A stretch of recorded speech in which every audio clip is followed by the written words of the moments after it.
এখন থেকে আপনারা যে কোনো ফোনে ব্যবহার করতে পারবেন সার্কেল টু সার্চ এআই অপশনটি। দেখুন আমি কি সুন্দর করে ব্যবহার করছি। এটা কিন্তু আমার 10,000 টাকার রেডমি ফোন। তো আপনারা আপনাদের হাতে থাকা যে কোনো ফোনে এটি ব্যবহার করতে পারেন। এটি খুবই সহজ। শুধু ছবি নয়, বরং আপনি একটি গান শুনছেন, এই গানটির নাম জানতে চান, তো ওই অবস্থায় এই মিউজিকের উপর চাপ দিলে সেই মিউজিকের নামটি আপনার সামনে চলে আসবে। এটি একদম সহজ, যে কোনো ফোনে পারবেন। আমি আমার Xiaomi ফোনে করেছি। তো এটি করার জন্য আপনার একটি অ্যাপ লাগবে, যে অ্যাপটির নাম হচ্ছে গুগল সিটিএস অ্যাপটি আমি দেখিয়ে দিচ্ছি, ওই যে আমার পুনরায় ইনস্টল করা আছে। তো এই অ্যাপটি আপনারা কোথায় পাবেন? এই অ্যাপটি আমি আমার পেজে লিঙ্ক দিয়ে রাখছি, ড্রাইভে আপলোড করে রাখবো, আপনারা ওখানে ডাউনলোড করে নিতে পারেন। ডাউনলোড করে জাস্ট ইনস্টল করলেই হয়ে যাবে।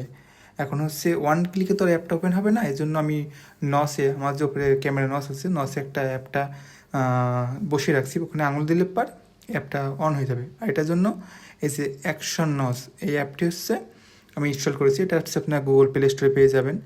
এটির মাধ্যমে ওই মানে নসে যে কোনো একটা অ্যাপ দেওয়া যায়, তো আমি আপাতত এই অ্যাপটা দিয়েছি।